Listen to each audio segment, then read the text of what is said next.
महाभारत के प्रथम खंड में आदि पर्व के 74वें अध्याय में शकुंतला के पुत्र का जन्म, उसकी अद्भुत शक्ति, पुत्र सहित शकुंतला का दुष्यंत के यहाँ जाना, दुष्यंत शकुंतला संवाद, आकाशवाणी द्वारा शकुंतला की शुद्धि का समर्थन और भरत का राज्याभिषेक। वैशंपायन जी कहते हैं, जन्मेजय जब शकुंतला से पूर्वोक्त प्रतिज्ञा करके राजा दुष्यंत चले गए, तब क्षत्रिय कन्या शकुंतला के उदर में उन महात्मा दुष्यंत के द्वारा स्थापित किया हुआ गर्भ धीरे धीरे बढ़ने और पुष्ट होने लगा। शकुंतला कार्य की गुरुता पर दृष्टि रखकर निरंतर राजा दुष्यंत का ही चिंतन करती रहती थी। उसे न तो दिन में नींद आती थी और न रात में ही। उसका स्नान और भोजन छूट गया था। उसे यह दृढ़ विश्वास था कि राजा के भेजे हुए ब्राह्मण चतुरंगिणी सेना के साथ आज, कल या परसों तक मुझे लेने के लिए अवश्य आ जाएंगे। भरत नंदन शकुंतला को दिन, पक्ष, मास, ऋतु, अयन तथा वर्ष, इन सब की गणना करते करते 3 वर्ष बीत गए। जन्मेजय तदनंतर पूरे 3 वर्ष व्यतीत होने के बाद सुंदर जांघों वाली शकुंतला ने अपने गर्भ से प्रज्वलित अग्नि के समान तेजस्वी रूप और उदारता आदि गुणों से संपन्न अमित पराक्रमी कुमार को जन्म दिया, जो दुष्यंत के वीर से उत्पन्न हुआ था। उस समय आकाश से उस बालक के लिए फूलों की वर्षा हुई, देवताओं की दुंदुभियां बज उठीं और अप्सराएं मधुर स्वर में गाती हुई नृत्य करने लगीं। उस अवसर पर वहां देवताओं सहित इंद्र ने आकर कहा। इंद्र बोले, शकुंतले, तुम्हारा यह पुत्र चक्रवर्ती सम्राट होगा। पृथ्वी पर कोई भी इसके बल, तेज तथा रूप की समानता नहीं कर सकता। यह पुरु वंश का रत्न 100 अश्वमेध यज्ञों का अनुष्ठान करेगा। राजसूय आदि यज्ञों द्वारा सहस्त्रों बार अपना सारा धन ब्राह्मणों के अधीन करके उन्हें अपरिमित दक्षिणा देगा। वैशंपायन जी कहते हैं, इंद्रादि देवताओं का यह वचन सुनकर कर्ण के आश्रम में रहने वाले सभी महर्षि कर्ण कन्या शकुंतला के सौभाग्य की भूरी भूरी प्रशंसा करने लगे। यह सब सुनकर शकुंतला को भी बड़ा हर्ष हुआ। पुण्यवानों में श्रेष्ठ महायशस्वी कर्ण ने मुनियों से ब्राह्मणों को बुलाकर उनका पूर्ण सत्कार करके बालक का विधि पूर्वक जात कर्म आदि संस्कार कराया। वह बुद्धिमान बालक प्रतिदिन बढ़ने लगा। वह सफेद और नुकीले दांतों से शोभा पा रहा था। उसके शरीर का गठन सिंह के समान था। वह ऊंचे कद का था। उसके हाथों में चक्र के चिन्ह थे। वह अद्भुत शोभा से संपन्न विशाल मस्तक वाला और महान बलवान था। देवताओं के बालक सा प्रतीत होने वाला वह तेजस्वी कुमार वहां शीघ्रता पूर्वक बढ़ने लगा। 6 वर्ष की अवस्था में ही वह बलवान बालक कर्ण के आश्रम में सिंहों, व्याघ्रों, वराहों, भैंसों और हाथियों को पकड़कर खींच लाता और आश्रम के समीपवर्ती वृक्षों से बांध देता था। फिर वह सबका दमन करते हुए उनकी पीठ पर चढ़ जाता और क्रीड़ा करते हुए उन्हें सबूर दौड़ाता हुआ दौड़ता था। वह सब राक्षस और पिशाच आदि शत्रुओं को युद्ध में मुष्टि प्रहार के द्वारा परास्त करके वह राजकुमार ऋषि मुनियों की आराधना में लगा रहता था। एक दिन कोई महाबली दैत्य उसे मार डालने की इच्छा से उस वन में आया। वह उसके द्वारा प्रतिदिन सताए जाते हुए दूसरे दैत्यों की दशा देखकर अमर्ष में भरा हुआ था। उसके आते ही राजकुमार ने हंसकर उसे दोनों हाथों से पकड़ लिया और अपनी बाहों में दृढ़ता पूर्वक कसकर दबाया। वह बहुत जोर लगाने पर भी अपने को उस बालक के चंगुल से छुड़ा न सका। अतः भयंकर स्वर से चित्कार करने लगा। उस समय दबाव के कारण उसकी इंद्रियों से रक्त बह चला। उसकी चित्कार से भयभीत हो मृग और सिंह आदि जंगली जीव मल मूत्र करने लगे तथा आश्रम पर रहने वाले प्राणियों की भी यही दशा हुई। दुष्यंत कुमार ने घुटनों से मार मार कर उस दैत्य के प्राण ले लिए। तत्पश्चात उसे छोड़ दिया। उसके हाथ से छूटते ही वह दैत्य गिर पड़ा। उस बालक का यह पराक्रम देखकर सब लोगों को बड़ा विस्मय हुआ। कितने ही दैत्य और राक्षस प्रतिदिन उस दुष्यंत कुमार के हाथों मारे जाते थे। कुमार के भय से ही उन्होंने कर्ण के आश्रम पर जाना छोड़ दिया। यह देख कर्ण के आश्रम में रहने वाले ऋषियों ने उसका नया नामकरण किया। यह सब जीवों का दमन करता है, इसलिए सर्वदमन नाम से प्रसिद्ध हो। तब से उस कुमार का नाम सर्वदमन हो गया। वह पराक्रम, तेज और बल से संपन्न था। राजा दुष्यंत ने अपनी रानी और पुत्र को बुलाने के लिए जब किसी भी मनुष्य को नहीं भेजा, तब शकुंतला चिंता मग्न हो गई। उसके सारे अंग सफेद पड़ने लगे। उसके खुले हुए लंबे केस लटक रहे थे, वस्त्र मैले हो गए थे। वह अत्यंत दुर्बल और दीन दिखाई देती थी। शकुंतला को इस दयनीय दशा में देखकर कर्ण मुनि ने कुमार सर्वदमन के लिए विद्या का चिंतन किया। इससे उस 12 वर्ष के ही बालक के हृदय में समस्त शास्त्रों और संपूर्ण वेदों का ज्ञान प्रकाशित हो गया। महर्षि कर्ण ने उस कुमार और उसके लोकोत्तर कर्म को देखकर शकुंतला से कहा, अब इसके युवराज पद पर अभिषिक्त होने का समय आया है। मेरी कल्याणमयी पुत्री, मेरा यह वचन सुनो। पवित्र मुस्कान वाली शकुंतले, पतिव्रता स्त्रियों के लिए यह विशेष ध्यान देने योग्य बात है, इसलिए बता रहा हूँ। सभी स्त्रियों के लिए सर्वप्रथम कर्तव्य यह है कि वे मन, वाणी, शरीर और चेष्टाओं द्वारा निरंतर पति की सेवा करती रहें। मैंने पहले भी तुम्हें इसके लिए आदेश दिया है। तुम अपने इस व्रत का पालन करो। इस पतिव्रतोचित आचार व्यवहार से ही विशिष्ट शोभा प्राप्त कर सकोगी।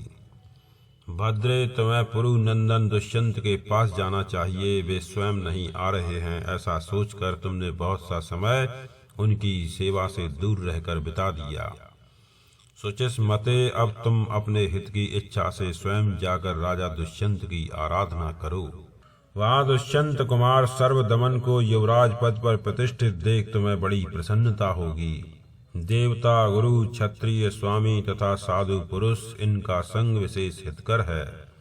अतः बेटी, तुम्हें मेरा प्रिय करने की इच्छा से कुमार के साथ अवश्य अपने पति के यहाँ जाना चाहिए। मैं अपने चरणों की शपथ दिलाकर कहता हूँ कि तुम मुझे मेरी इस आज्ञा के विपरीत कोई उत्तर न देना। वैशंपायन जी कहते हैं, पुत्री से ऐसा कहकर महर्षि कर्ण ने उसके पुत्र भरत को दोनों बाहों से पकड़कर अंक में भर लिया और उसका मस्तक सूंघ कर कहा। कर्ण बोले, वत्स, चंद्रवंश में दुष्यंत नाम से प्रसिद्ध एक राजा है। पवित्र व्रत का पालन करने वाली यह तुम्हारी माता उन्हीं की महारानी है। यह सुंदरी तुम्हें साथ लेकर अब पति की सेवा में जाना चाहती है। तुम वहां जाकर राजा को प्रणाम करके युवराज पद प्राप्त करोगे। वे महाराज दुष्यंत ही तुम्हारे पिता हैं। तुम सदा उनकी आज्ञा के अधीन रहना और बाप दादे के राज्य का प्रेम पूर्वक पालन करना। फिर कर्ण शकुंतला से बोले, भामिनी शकुंतले, यह मेरी हितकर एवं लाभप्रद बात सुनो। पतिव्रता भाव संबंधी गुणों को छोड़कर तुम्हारे लिए और कोई वस्तु साध्य नहीं है। पतिव्रताओं पर संपूर्ण वरों को देने वाले देवता लोग भी संतुष्ट रहते हैं। भामिनी, वे आपत्ति के निवारण के लिए अपने कृपा प्रसाद का भी परिचय देंगे। सुचिस्मते, पतिव्रता देवियां पति के प्रसाद से पुण्य गति को ही प्राप्त होती हैं, अशुभ गति को नहीं। अतः तुम जाकर राजा की आराधना करो। फिर उस बालक के बल को समझकर कर्ण ने अपने शिष्यों से कहा, तुम लोग समस्त शुभ लक्षणों से सम्मानित मेरी पुत्री शकुंतला और उसके पुत्र को शीघ्र ही इस घर से ले जाकर पति के घर में पहुंचा दो। स्त्रियों का अपने भाई बंधुओं के यहाँ अधिक दिनों तक रहना अच्छा नहीं होता। वह उनकी कीर्ति, शील तथा पातिव्रत्य धर्म का नाश करने वाला होता है। अतः इसे अविलंब पति के घर में पहुंचा दो। वैशंपायन जी कहते हैं, जन्मेजय कश्यप नंदन कर्ण ने धर्मानुसार मेरे पुत्र का बड़ा आदर किया है। यह देखकर तथा उनकी ओर से पति के घर जाने की आज्ञा पाकर शकुंतला मन ही मन बहुत प्रसन्न हुई। कर्ण के मुख से बारंबार जाओ जाओ यह आदेश सुनकर पुरु नंदन सर्वदमन ने तथास्तु कहकर उनकी आज्ञा सिरोधार्य की और माता से कहा, माँ तुम क्यों विलंब करती हो, चलो राजमहल चलें। देवी शकुंतला से ऐसा कहकर पौरव राजकुमार ने मुनि के चरणों में मस्तक झुकाकर महात्मा राजा दुष्यंत के यहाँ जाने का विचार किया। शकुंतला ने भी हाथ जोड़कर पिता को प्रणाम किया और उनकी परिक्रमा करके उस समय यह बात कही, भगवान काश्यप आप मेरे पिता हैं, यह समझकर मैंने अज्ञानवश यदि कोई कठोर या असत्य बात कह दी हो अथवा न करने योग्य या प्रिय कार्य कर डाला हो तो उसे आप क्षमा कर देंगे। शकुंतला के ऐसा कहने पर सिर झुकाकर बैठे हुए कर्ण मुनि कुछ बोल न सके। मानव स्वभाव के अनुसार करुणा का उदय हो जाने से नेत्रों से आंसू बहाने लगे। उनके आश्रम में बहुत से ऐसे मुनि रहते थे जो जल पीकर, वायु पीकर अथवा सूखे पत्ते खाकर तपस्या करते थे। फल मूल खाकर रहने वाले भी बहुत थे। वे सबके सब जितेंद्रिय एवं दुर्बल शरीर वाले थे। उनके शरीर की नस नाड़ियां स्पष्ट दिखाई देती थीं। उत्तम व्रतों का पालन करने वाले उन महर्षियों में से कितने ही सिर पर जटा धारण करते थे और कितने ही सिर मुड़ाए रहते थे। कोई बलकल धारण करते थे और कोई मृग चर्म लपेटे रहते थे। महर्षि कर्ण ने उन मुनियों को बुलाकर करुण भाव से कहा, महर्षियों, यह मेरी यशस्विनी पुत्री वन में उत्पन्न हुई और यहीं पलकर इतनी बड़ी हुई है। मैंने सदा इसे लाड़ प्यार किया है। यह कुछ नहीं जानती है। विप्रगण, तुम सब लोग इसे ऐसे मार्ग से राजा दुष्यंत के घर ले जाओ जिसमें अधिक श्रम न हो।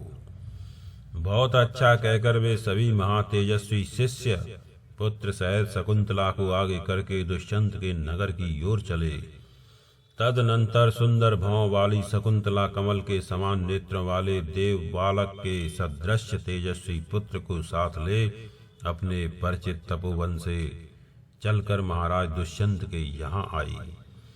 राजा के यहाँ पहुंचकर अपने आगमन की सूचना दे अनुमति लेकर वह उसी बाल सूर्य के समान तेजस्वी पुत्र के साथ राजसभा में प्रविष्ट हुई। सब शिष्यगण राजा को महर्षि का संदेश सुनाकर पुनः आश्रम को लौट आए और शकुंतला न्याय पूर्वक महाराज के प्रति सम्मान का भाव प्रकट करती हुई पुत्र से बोली, बेटा, दृढ़ता पूर्वक उत्तम व्रत का पालन करने वाले ये महाराज तुम्हारे पिता हैं, इन्हें प्रणाम करो। पुत्र से ऐसा कहकर शकुंतला लज्जा से मुख नीचा किए एक खंबे का सहारा लेकर खड़ी हो गई और महाराज से बोली, देव प्रसन्न हो। शकुंतला का पुत्र भी हाथ जोड़कर राजा को प्रणाम करके उन्हीं की ओर देखने लगा। उसके नेत्र हर्ष से खिल उठे थे। राजा दुष्यंत ने उस समय धर्म बुद्धि से कुछ विचार करते हुए ही कहा। दुष्यंत बोले, सुंदरी, यहाँ तुम्हारे आगमन का क्या उद्देश्य है, बताओ। विशेषतः उस दशा में जबकि तुम पुत्र के साथ आई हो। मैं तुम्हारा कार्य अवश्य सिद्ध करूंगा, इसमें संदेह नहीं है। शकुंतला ने कहा, महाराज आप प्रसन्न हो। पुरुषोत्तम, मैं अपने आगमन का उद्देश्य बताती हूँ, सुनिए। राजन, यह आपका पुत्र है, इसे आप युवराज पद पर अभिषिक्त कीजिए। महाराज, यह देवोपम कुमार आपके द्वारा मेरे गर्भ से उत्पन्न हुआ है। पुरुषोत्तम, इसके लिए आपने मेरे साथ जो शर्त कर रखी है उसका पालन कीजिए। महाभाग, आपने कर्ण के आश्रम पर मेरे साथ समागम के समय पहले जो प्रतिज्ञा की थी उसका इस समय स्मरण कीजिए। राजा दुष्यंत ने शकुंतला का यह वचन सुनकर सब बातों को याद रखते हुए भी उनसे इस प्रकार कहा, दुष्ट तपस्विनी, मुझे कुछ भी याद नहीं है तुम किसकी स्त्री हो। तुम्हारे साथ मेरा धर्म, काम अथवा अर्थ को लेकर वैवाहिक संबंध स्थापित हुआ है, इस बात का मुझे तनिक भी स्मरण नहीं है। तुम इच्छानुसार जाओ या रहो अथवा जैसी तुम्हारी रुचि हो वैसा करो। सुंदर अंग वाली तपस्विनी शकुंतला दुष्यंत के ऐसा कहने पर लज्जित हो दुख से बेहोश सी हो गई और खंबे की तरह निश्चल भाव से खड़ी रह गई। क्रोध और अमर से उसकी आंखें लाल हो गईं, होंठ फड़कने लगे और मानो जला देगी इस भाव से टेढ़ी चितवन द्वारा राजा की ओर देखने लगी। क्रोध उसे उत्तेजित कर रहा था, फिर भी उसने अपने आकार को छिपाए रखा और तपस्या द्वारा संचित किए हुए अपने तेज को वह अपने भीतर ही धारण किए रही। वह 2 घड़ी तक कुछ सोच विचार करती रही, फिर दुख और अमरस में भरकर पति की ओर देखती हुई क्रोधपूर्वक बोली, महाराज, आप जानबूझकर भी दूसरे निम्न कोटि के मनुष्यों की भांति निशंक होकर ऐसी बात क्यों कहते हैं कि मैं नहीं जानता। इस विषय में यहाँ क्या झूठ है और क्या सच, इस बात को आपका हृदय ही जानता होगा। उसी को साक्षी बनाकर हृदय पर हाथ रखकर सही सही बात कहिए, जिससे आपका कल्याण हो। आप अपने आत्मा की अवहेलना न कीजिए। आपका स्वरूप तो कुछ और है, परंतु आप बन कुछ और रहे हैं। जो अपने असली स्वरूप को छिपाकर अपने को कुछ का कुछ दिखाता है, अपने आत्मा का अपहरण करने वाले उस चोर ने कौन सा पाप नहीं किया है। आप समझ रहे हैं कि उस समय मैं अकेला था, कोई देखने वाला नहीं था, परंतु आपको पता नहीं है कि वह सनातन मुनि परमात्मा सबके हृदय में अंतर्यामी रूप में विद्यमान है। वह सबके पाप पुण्य को जानता है और आप उसी के निकट रहकर पाप कर रहे हैं। जो सदा असत्य से दूर रहने वाले हैं, उन समस्त साधु पुरुषों की दृष्टि में केवल धर्म ही हितकारक है। धर्म कभी दुखदायक नहीं होता। मनुष्य पाप करके यह समझता है कि मुझे कोई नहीं जानता, किंतु उसका यह समझना भारी भूल है, क्योंकि सब देवता और अंतर्यामी परमात्मा भी मनुष्य के उस पाप पुण्य को देखते और जानते हैं। सूर्य, चंद्रमा, वायु, अग्नि, अंतरिक्ष, पृथ्वी, जल, हृदय, यमराज, दिन रात दोनों संध्याएं और धर्म, ये सभी मनुष्य के भले बुरे आचार व्यवहार को जानते हैं। जिस पर हृदय स्थित कर्म साक्षी क्षेत्रज्ञ परमात्मा संतुष्ट रहते हैं, सूर्य पुत्र यमराज उसके सभी पापों को स्वयं नष्ट कर देते हैं। परंतु जिस दुरात्मा पर अंतर्यामी संतुष्ट नहीं होते, यमराज उस पापी को उसके पापों का स्वयं ही दंड देते हैं। जो स्वयं अपने आत्मा का तिरस्कार करके कुछ का कुछ समझता और करता है, देवता भी उसका भला नहीं कर सकते और उसका आत्मा भी उसके हित का साधन नहीं कर सकता। मैं स्वयं आपके पास आई हूँ, ऐसा समझकर मुझ पतिव्रता पत्नी का तिरस्कार न कीजिए। मैं आपके द्वारा आदर पाने योग्य हूँ और स्वयं आपके निकट आई हूँ। आप ही की पत्नी हूँ, तथापि आप मेरा आदर नहीं करते। आप किस लिए नीच पुरुष की भांति भरी सभा में मुझे अपमानित कर रहे हैं। मैं सूने जंगल में तो नहीं रो रही हूँ, फिर आप मेरी बात क्यों नहीं सुनते। महाराज दुष्यंत, यदि मेरे उचित याचना करने पर भी आप मेरी बात नहीं मानेंगे तो आज आपके सिर के सैकड़ों टुकड़े हो जाएंगे। पति ही पत्नी के भीतर गर्भ रूप से प्रवेश करके पुत्र रूप में जन्म लेता है। यही जाया जन्म देने वाली स्त्री का जायत्व है, जिसे पुराण वेत्ता विद्वान जानते हैं। शास्त्र के ज्ञाता पुरुष के इस प्रकार जो संतान उत्पन्न होती है, वह संतति की परंपरा द्वारा अपने पहले के मरे हुए पितामहों का उद्धार कर देती है।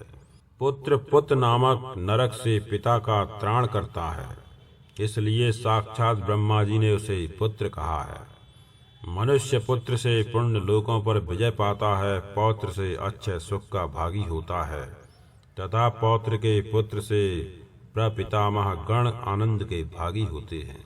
वही भार्या है जो घर के काम काज में कुशल हो, वही भार्या है जो संतानवती हो, वही भार्या है जो अपने पति को प्राणों के समान प्रिय मानती हो, और वही भार्या है जो पतिव्रता हो। भार्या पुरुष का आधा अंग है, भार्या उसका सबसे उत्तम मित्र है। भार्या धर्म, अर्थ और काम का मूल है और संसार सागर से तरने की इच्छा वाले पुरुष के लिए भार्या ही प्रमुख साधन है। जिनके पत्नी है वे ही यज्ञ आदि कर्म कर सकते हैं। सपत्नीक पुरुष ही सच्चे गृहस्थ हैं। पत्नी वाले पुरुष सुखी और प्रसन्न रहते हैं तथा जो पत्नी से युक्त हैं वे मानो लक्ष्मी से संपन्न हैं, क्योंकि पत्नी ही घर की लक्ष्मी है। पत्नी ही एकांत में प्रिय वचन बोलने वाली संगिनी या मित्र है। धर्म कार्यों में ये स्त्रियां पिता की भांति पति की हितैषणी होती हैं और संकट के समय माता की भांति दुख में हाथ बटाती तथा कष्ट निवारण की चेष्टा करती हैं। परदेश में यात्रा करने वाले पुरुष के साथ यदि उसकी स्त्री हो तो वह घोर से घोर जंगल में भी विश्राम पा सकता है, सुख से रह सकता है। लोक व्यवहार में भी जिसके स्त्री है उसी पर सब विश्वास करते हैं, इसलिए स्त्री ही पुरुष की श्रेष्ठ गति है। पति संसार में हो या मर गया हो अथवा अकेले ही नरक में पड़ा हो, पतिव्रता स्त्री ही सदा उसका अनुगमन करती है।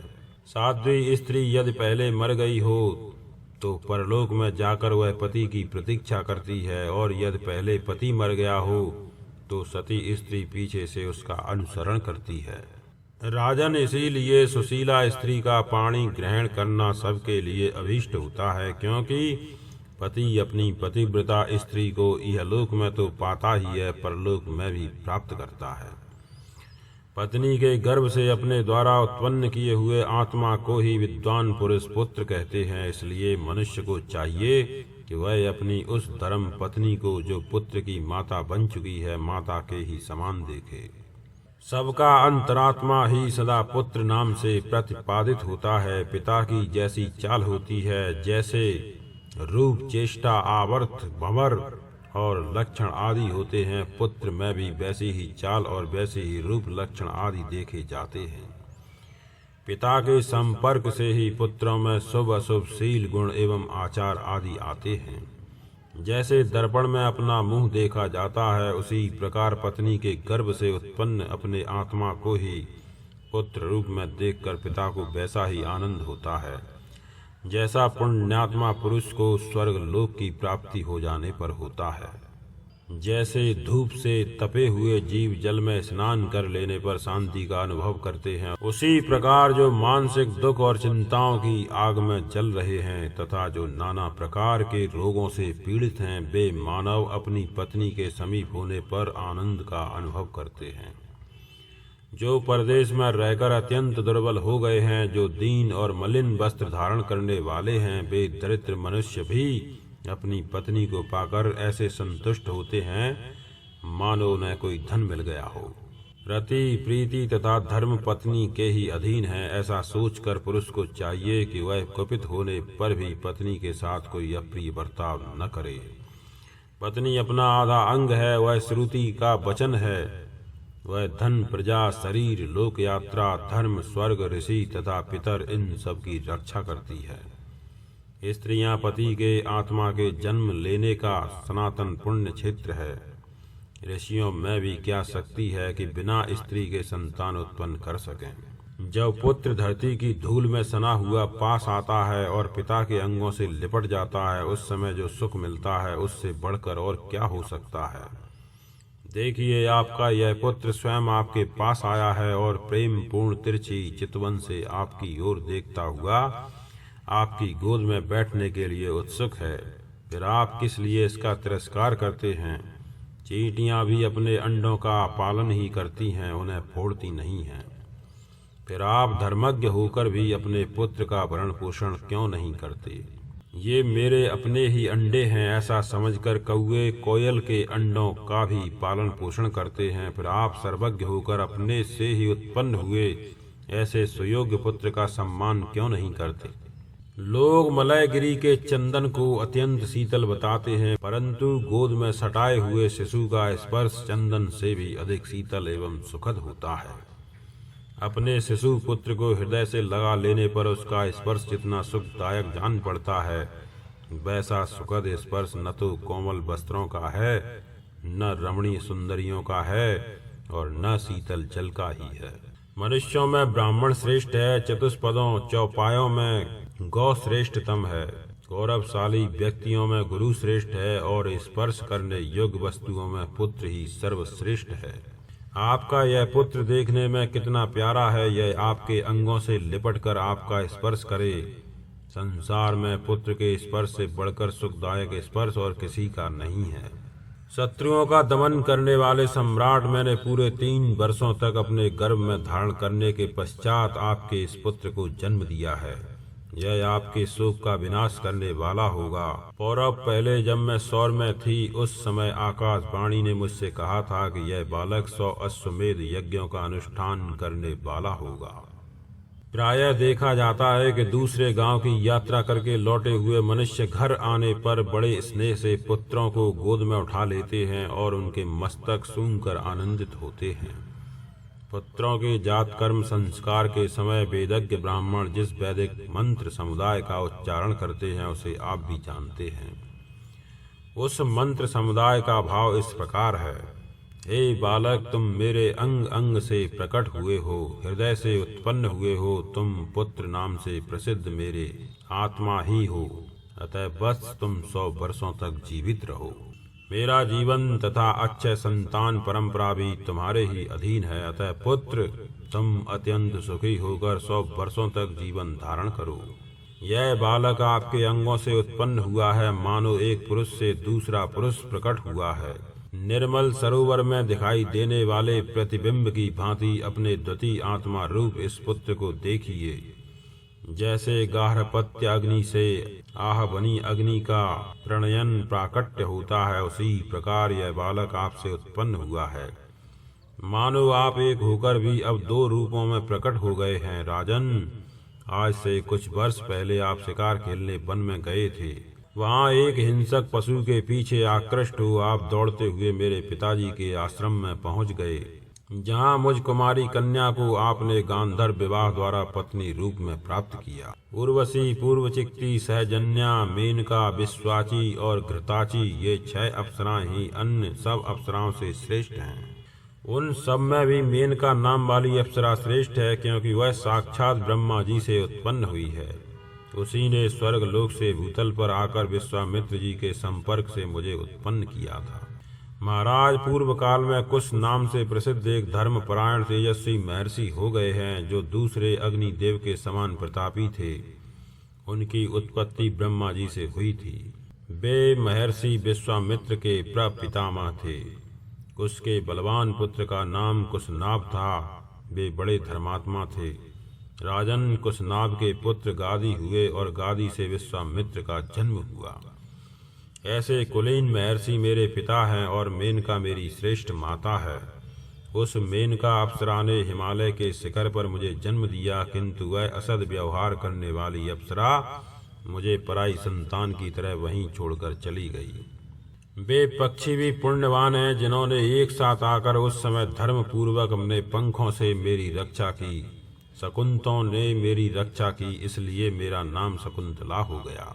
तदनंतर महात्मा कश्यप नंदन कर्ण की दृष्टि मुझ पर पड़ी। वे अग्निहोत्र के लिए जल लाने के लिए उधर गए हुए थे। उन्हें देखकर पक्षियों ने उन दयालु महर्षियों को मुझे धरोहर की भांति सौंप दिया। वे मुझे अरणी समी की भांति लेकर अपने आश्रम पर आए। राजन, महर्षि ने कृपा पूर्वक अपनी पुत्री के समान मेरा पालन पोषण किया। नरेश्वर, इस प्रकार मैं विश्वामित्र मुनि की पुत्री हूँ और महात्मा कर्ण ने मुझे पाल पोस कर बड़ा किया है। आपने युवावस्था में मुझे देखा था, निर्जन वन में आश्रम की पर्णकुटी के भीतर सूने स्थान में, जबकि मेरे पिता उपस्थित नहीं थे। विधाता की प्रेरणा से प्रभावित मुझ कुमारी कन्या को आपने अपने मीठे वचनों द्वारा संतानोत्पादन के निमित्त सहवास के लिए प्रेरित किया। धर्म, अर्थ एवं काम की ओर दृष्टि रखकर मेरे साथ आश्रम में निवास किया। गांधर्व विवाह की विधि से आपने मेरा पाणी ग्रहण किया। वही मैं आज अपने कुल, शील, सत्यवादिता और धर्म को आगे रखकर आपकी शरण में आई हूँ। इसलिए पूर्व काल में वैसी प्रतिज्ञा करके अब उसे असत्य न कीजिए। आप जगत के रक्षक हैं, मेरे प्राणनाथ हैं। मैं सर्वथा निरपराध हूँ और स्वयं आपकी सेवा में उपस्थित हूँ, अतः अपने धर्म को पीछे करके मेरा परित्याग न कीजिए। मैंने पूर्व जन्मांतरों में कौन सा ऐसा पाप किया था, जिससे बाल्यावस्था में तो मेरे बांधवों ने मुझे त्याग दिया, और इस समय आप पति देवता के द्वारा भी मैं त्यागी ही गई हूँ। महाराज, आपके द्वारा स्वेच्छा से त्याग दी जाने पर मैं पुनः अपने आश्रम को लौट जाऊंगी, किंतु अपने इस नन्हे से पुत्र का त्याग आपको नहीं करना चाहिए। दुष्यंत बोले, शकुंतले, मैं तुम्हारे गर्भ से उत्पन्न इस पुत्र को नहीं जानता। स्त्रियां प्रायः झूठ बोलने वाली होती हैं। तुम्हारी बात पर कौन श्रद्धा करेगा। तुम्हारी माता वेश्या मेनका बड़ी क्रूर हृदया है, जिसने तुम्हें हिमालय के शिखर पर निर्माल्य की तरह उतार फेंका है। और तुम्हारे क्षत्रिय जाति पिता विश्वामित्र भी, जो ब्राह्मण बनने के लिए लालायित थे और मेनका को देखते ही काम के अधीन हो गए थे, वे बड़े निर्दयी जान पड़ते हैं। मेनका अप्सराओं में श्रेष्ठ बताई जाती है और तुम्हारे पिता विश्वामित्र भी महर्षियों में उत्तम समझे जाते हैं। तुम उन्हीं दोनों की संतान होकर व्यभिचारिणी स्त्री के समान क्यों झूठी बातें बना रही हो? तुम्हारी यह बात श्रद्धा करने के योग्य नहीं है। इसे कहते समय तुम्हें लज्जा नहीं आती? विशेषतः मेरे समीप ऐसी बातें कहने में तुम्हें संकोच होना चाहिए। दुष्ट तपस्विनी, तुम चली जाओ यहाँ से। कहाँ वे मुनि शिरोमणि महर्षि विश्वामित्र, कहाँ अप्सराओं में श्रेष्ठ मेनका, और कहाँ तुम जैसी तापसी का भेष धारण करने वाली दीनहीन नारी? तुम्हारे इस पुत्र का शरीर बहुत बड़ा है, बाल्यावस्था में ही यह अत्यंत बलवान जान पड़ता है। इतने थोड़े समय में यह साखू के खंभे जैसा लंबा कैसे हो गया? तुम्हारी जाति नीच है, तुम उल्टा जैसी बातें करती हो। जान पड़ता है मेनका ने अकस्मात भोगा शक्ति के वशीभूत होकर तुम्हें जन्म दिया है। तुम जो कुछ कहती हो वह सब मेरी आंखों के सामने नहीं हुआ है तापसी। मैं तुम्हें नहीं पहचानता। तुम्हारी जहाँ इच्छा हो वहाँ चली जाओ।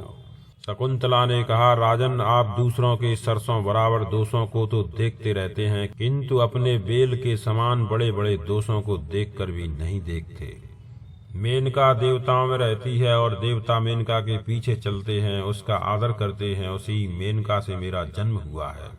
अतः महाराज दुष्यंत, आपके जन्म और कुल से मेरा जन्म और कुल बढ़कर है। राजेंद्र, आप केवल पृथ्वी पर घूमते हैं, किंतु मैं आकाश में भी चल सकती हूँ। तनिक ध्यान से देखिए, मुझ में और आप में सुमेरु पर्वत और सरसों का सा अंतर है। नरेश्वर, मेरे प्रभाव को देख लो। मैं इंद्र, कुबेर, यम और वरुण सभी के लोकों में निरंतर आने जाने की शक्ति रखती हूँ। अनग लोक में एक कहावत प्रसिद्ध है और वह सत्य भी है, जिसे मैं दृष्टांत के तौर पर आपसे कहूंगी, द्वेष के कारण नहीं। अतः उसे सुनकर क्षमा कीजिएगा। कुरूप मनुष्य जब तक आईने में अपना मुंह नहीं देख लेता, तब तक वह अपने को दूसरों से अधिक रूपवान समझता है, किंतु जब कभी आईने में वह अपने विकृत मुख का दर्शन कर लेता है, तब अपने और दूसरों में क्या अंतर है यह उसकी समझ में आ जाता है। जो अत्यंत रूपवान है वह किसी दूसरे का अपमान नहीं करता, परंतु जो रूपवान न होकर भी अपने रूप की प्रशंसा में अधिक बातें बनाता है, वह मुख से खोटे वचन कहता है और दूसरों को पीड़ित करता है। मूर्ख मनुष्य परस्पर वार्तालाप करने वाले दूसरे लोगों की भली बुरी बातें सुनकर उनमें से बुरी बातों को ही ग्रहण करता है।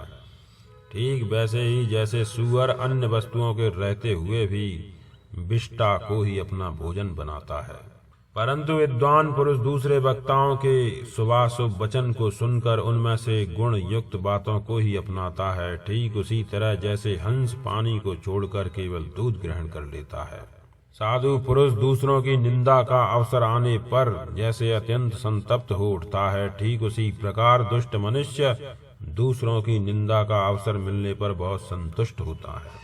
जैसे साधु पुरुष बड़े बूढ़ों को प्रणाम करके बड़े प्रसन्न होते हैं, वैसे ही मूर्ख मानव साधु पुरुषों की निंदा करके संतोष का अनुभव करते हैं। साधु पुरुष दूसरों के दोष न देखते हुए सुख से जीवन बिताते हैं, किंतु मूर्ख मनुष्य सदा दूसरों के दोष ही देखा करते हैं। इन दोषों के कारण दुष्टात्मा मनुष्य साधु पुरुषों द्वारा निंदा के योग्य समझे जाते हैं। दुष्ट लोग वैसे ही दोषों का साधु पुरुषों पर आरोप करके उनकी निंदा करते हैं। संसार में इससे बढ़कर हंसी की दूसरी कोई बात नहीं हो सकती कि जो दुर्जन है वे स्वयं ही सज्जन पुरुषों को दुर्जन कहते हैं। जो सत्य रूपी धर्म से भ्रष्ट है वह पुरुष क्रोध में भरे हुए विषधर सर्प के समान भयंकर है। उससे नास्तिक भी भय खाता है, फिर आस्तिक मनुष्य के लिए तो कहना ही क्या है। जो स्वयं ही अपने तुल्य पुत्र उत्पन्न करके उसका सम्मान नहीं करता, उसकी संपत्ति को देवता नष्ट कर देते हैं और वह उत्तम लोकों में नहीं जाता। पितरों ने पुत्र को कुल और वंश की प्रतिष्ठा बताया है, अतः पुत्र सब धर्मों में उत्तम है, इसलिए पुत्र का त्याग नहीं करना चाहिए। अपनी पत्नी से उत्पन्न एक और अन्य स्त्रियों से उत्पन्न लब्धि, क्रीत, प्रोषित तथा उपनयनादि से संस्कृत ये 4 मिलाकर कुल 5 प्रकार के पुत्र मनुष्य ने बताए हैं। ये सभी पुत्र मनुष्यों को धर्म और कीर्ति की प्राप्ति कराने वाले तथा मन की प्रसन्नता को बढ़ाने वाले होते हैं। पुत्र धर्म रूपी नौका का आश्रय ले अपने पितरों का नरक से उद्धार कर देते हैं। अतः निरप श्रेष्ठ, आप अपने पुत्र का परित्याग न करें। पृथ्वीपते नरेंद्र प्रवर, आप अपने आत्मा सत्य और धर्म का पालन करते हुए अपने सिर पर कपट का बोझ न उठावें। 100 कुएं खोदने की अपेक्षा एक बावड़ी बनवाना उत्तम है। 100 बावड़ियों की अपेक्षा एक यज्ञ कर लेना उत्तम है। 100 यज्ञ करने की अपेक्षा एक पुत्र को जन्म देना उत्तम है, और 100 पुत्रों की अपेक्षा भी सत्य का पालन श्रेष्ठ है। 1000 अश्वमेध यज्ञ एक ओर तथा सत्य भाषण का पुण्य दूसरी ओर यदि तराजू पर रखा जाए तो 1000 अश्वमेध यज्ञों की अपेक्षा सत्य का पलड़ा ही भारी होता है। राजन, संपूर्ण वेदों का अध्ययन और समस्त तीर्थों का स्नान भी सत्य वचन की समानता कर सकेगा या नहीं, इसमें संदेह ही है, क्योंकि सत्य उनसे भी श्रेष्ठ है। सत्य के समान कोई धर्म नहीं है, सत्य से उत्तम कुछ भी नहीं है, और झूठ से बढ़कर तीव्रतर पाप इस जगत में दूसरा कोई नहीं है। राजन, सत्य पर ब्रह्मा परमात्मा का स्वरूप है, सत्य सबसे बड़ा नियम है। अतः महाराज, आप अपनी सत्य प्रतिज्ञा को न छोड़िए, सत्य आपका जीवन संगी हो। यदि आपकी झूठ में ही आसक्ति है और मेरी बात पर श्रद्धा नहीं करते हैं तो मैं स्वयं ही चली जाती हूँ। आप जैसे के साथ रहना मुझे उचित नहीं है। यह मेरा पुत्र है या नहीं है, ऐसा संदेह होने पर बुद्धि ही इसका निर्णय करने वाली अथवा इस रहस्य पर प्रकाश डालने वाली है। चाल ढाल, स्वर, स्मरण शक्ति, उत्साहशील स्वभाव, विज्ञान, पराक्रम, साहस, प्रकृति भाव, आवर्त तथा रोमावली, जिसकी ये सब वस्तुएं जिससे सर्वथा मिलती जुलती हों, वह उसी का पुत्र है, इसमें संशय नहीं है। राजन, आपके शरीर से पूर्ण समानता लेकर यह बिंब की भांति प्रकट हुआ है और आपको तात कहकर पुकार रहा है। आप इसकी आशा न तोड़ें। महाराज दुष्यंत, मैं एक बात कहे देती हूँ, आपके सहयोग के बिना भी मेरा यह पुत्र चारों समुद्रों से घिरी हुई गिरिराज हिमालय रूपी मुकुट से सुशोभित समुची पृथ्वी का शासन करेगा। देवराज इंद्र का वचन है, शकुंतले, तुम्हारा पुत्र चक्रवर्ती सम्राट होगा, यह कभी मिथ्या नहीं हो सकता। यद्यपि देवदूत आदि बहुत से साक्षी बताए गए हैं, तथापि इस समय वे क्या सत्य हैं और क्या असत्य, इसके विषय में कुछ नहीं कह रहे हैं। अतः साक्षी के अभाव में यह भाग्यहीन शकुंतला जैसे आई है वैसे ही लौट जाएगी। वैशंपायन जी कहते हैं, जन्मेजय, राजा दुष्यंत से इतनी बातें कहकर शकुंतला वहां से चलने को उद्यत हुई। इतने में ही ऋत्विज, पुरोहित, आचार्य और मंत्रियों से घिरे हुए दुष्यंत को संबोधित करते हुए आकाशवाणी हुई। दुष्यंत, माता तो केवल भांति धौंकनी के समान है, पुत्र पिता का ही होता है, क्योंकि जो जिसके द्वारा उत्पन्न होता है वह उसी का स्वरूप है। इस न्याय से पिता ही पुत्र रूप में उत्पन्न होता है। अतः दुष्यंत, तुम पुत्र का पालन करो, शकुंतला का अनादर मत करो। पौरव पुत्र साक्षात अपना ही शरीर है, वह पिता के संपूर्ण अंगों से उत्पन्न होता है। वास्तव में वह पुत्र नाम से प्रसिद्ध अपना आत्मा ही है। ऐसा ही यह तुम्हारा पुत्र भी है। अपने द्वारा ही गर्भ में स्थापित किए हुए आत्म स्वरूप इस पुत्र की तुम रक्षा करो। शकुंतला तुम्हारे प्रति अनन्य अनुराग रखने वाली धर्म पत्नी है, इसे इसी दृष्टि से देखो, उसका अनादर मत करो। दुष्यंत, स्त्रियां अनुपम पवित्र वस्तु हैं, यह धर्मतः स्वीकार किया गया है। प्रत्येक मास में इनके जो रजस्राव होता है वह इनके सारे दोषों को दूर कर देता है। नरदेव वीर्य का आधान करने वाला पिता ही पुत्र बनता है और वह यम लोक से अपने पितृगण का उद्धार करता है। तुमने ही इस गर्भ का आधान किया था। शकुंतला सत्य कहती है। जाया, पत्नी दो भागों में विभक्त हुए पति के अपने ही शरीर को पुत्र रूप में उत्पन्न करती है। इसलिए राजा दुष्यंत, तुम शकुंतला से उत्पन्न हुए अपने पुत्र का पालन पोषण करो। अपने जीवित पुत्र को त्याग कर जीवन धारण करना बड़े दुर्भाग्य की बात है। पौरव, यह महामना बालक शकुंतला और दुष्यंत दोनों का पुत्र है। हम देवताओं के कहने से तुम इसका भरण पोषण करो, इसलिए तुम्हारा यह पुत्र भरत के नाम से विख्यात होगा। वैशंपायन जी कहते हैं, राजन, ऐसा कहकर देवता तथा तपस्वी ऋषि शकुंतला को पतिव्रता बतलाते हुए उस पर फूलों की वर्षा करने लगे। पुरुवंशी राजा दुष्यंत देवताओं की यह बात सुनकर बड़े प्रसन्न हुए और पुरोहित तथा मंत्रियों से इस प्रकार बोले, आप लोग इस देवदूत का कथन भली भांति सुन लें। मैं भी अपने इस पुत्र को इसी रूप में जानता हूँ। यदि केवल शकुंतला के कहने से मैं इसे ग्रहण कर लेता तो सब लोग इस पर संदेह करते और यह बालक विशुद्ध नहीं माना जाता। वैशंपायन जी कहते हैं, भारत, इस प्रकार देवदूत के वचन से उस बालक की शुद्धता प्रमाणित करके राजा दुष्यंत ने हर्ष और आनंद में मग्न हो उस समय अपने उस पुत्र को ग्रहण किया। तदनंतर महाराज दुष्यंत ने पिता को जो जो कार्य करने चाहिए वे सब उपनयन आदि संस्कार बड़े आनंद और प्रेम के साथ अपने उस पुत्र के लिए शास्त्र और कुल की मर्यादा के अनुसार कराए और उसका मस्तक सूंघ कर अत्यंत स्नेह पूर्वक उसे हृदय से लगा लिया। उस समय ब्राह्मणों ने उन्हें आशीर्वाद दिया और बंदी जनों ने उनके गुण गाए। महाराज ने पुत्र स्पर्श जनित परम आनंद का अनुभव किया। दुष्यंत ने अपनी पत्नी शकुंतला का भी धर्म पूर्वक आदर सत्कार किया और उसे समझाते हुए कहा, देवी, मैंने तुम्हारे साथ जो विवाह संबंध स्थापित किया था उसे साधारण जनता नहीं जानती थी, अतः तुम्हारी शुद्धि के लिए ही मैंने यह उपाय सोचा था। देवी, तुम निसंदेह पतिव्रता हो। ब्राह्मण, क्षत्रिय, वैश्य और शूद्र सभी पृथक पृथक तुम्हारा पूजन करेंगे। यदि इस प्रकार तुम्हारी शुद्धि न होती तो लोग यही समझते कि तुमने स्त्री स्वभाव के कारण कामवश मुझसे संबंध स्थापित कर लिया और मैंने भी काम के अधीन होकर ही तुम्हारे पुत्र को राज्य पर बिठाने की प्रतिज्ञा कर ली। हम दोनों के धार्मिक संबंध पर किसी का विश्वास नहीं होता, इसीलिए यह उपाय सोचा गया था। प्रिय विशाल लोचने, तुमने भी कुपित होकर जो मेरे लिए अत्यंत अप्रिय वचन कहे हैं वे सब मेरे प्रति तुम्हारा अत्यंत प्रेम होने के कारण ही कहे गए हैं। अतः सुबह मैंने वह सब अपराध क्षमा कर दिया है।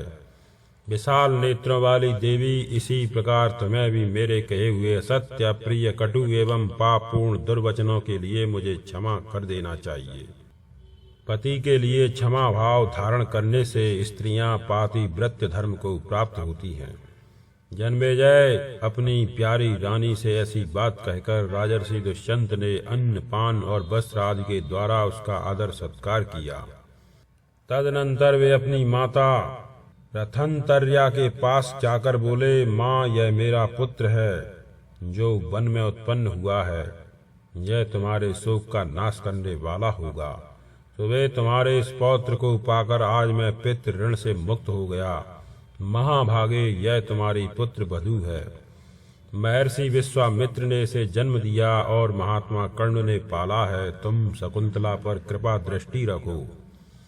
पुत्र की यह बात सुनकर राजमाता रथंतर्या ने पौत्र को हृदय से लगा लिया और अपने चरणों में पड़ी हुई शकुंतला को दोनों भुजाओं में भरकर वे हर्ष के आंसू बहाने लगी। साथ ही पौत्र के शुभ लक्षणों की ओर संकेत करती हुई बोली, विशालाक्षी, तेरा पुत्र चक्रवर्ती सम्राट होगा। तेरे पति को तीनों लोकों पर विजय प्राप्त हो।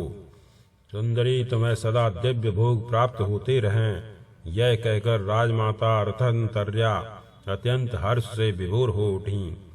उस समय राजा ने शास्त्रोक्त विधि के अनुसार समस्त आभूषणों से विभूषित शकुंतला को पटरानी के पद पर अभिषिक्त करके ब्राह्मणों तथा सैनिकों को बहुत धन अर्पित किया। तदनंतर महाराज दुष्यंत ने शकुंतला कुमार का नाम भरत रखकर उसे युवराज के पद पर अभिषिक्त कर दिया। फिर भरत को राज्य का भार सौंपकर महाराज दुष्यंत कृत्य हो गए। वे पूरे 100 वर्षों तक राज्य भोग कर विविध प्रकार के दान दे अंत में स्वर्ग लोक सिधारे। महात्मा राजा भरत का विख्यात चक्र सब ओर घूमने लगा। वह अत्यंत प्रकाशमान, दिव्य और अजेय था। वह महान चक्र अपनी भारी आवाज से संपूर्ण जगत को प्रतिध्वनित करता चलता था। उन्होंने सब राजाओं को जीत कर अपने अधीन कर लिया तथा सत्पुरुषों के धर्म का पालन और उत्तम यश का उपार्जन किया।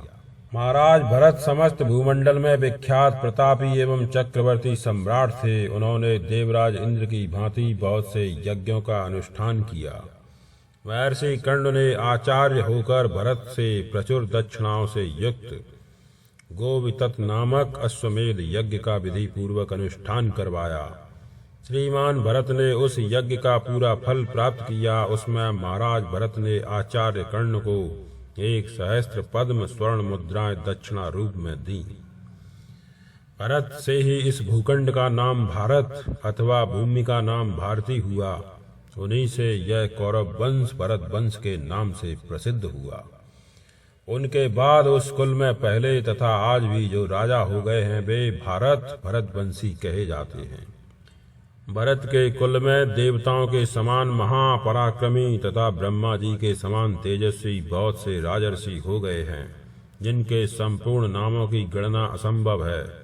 जन्मेजय इनमें जो मुख्य हैं उन्हीं के नामों का तुमसे वर्णन करूंगा। वे सभी महाभाग नरेश देवताओं के समान तेजस्वी तथा सत्य सरलता आदि धर्मों में तत्पर रहने वाले थे।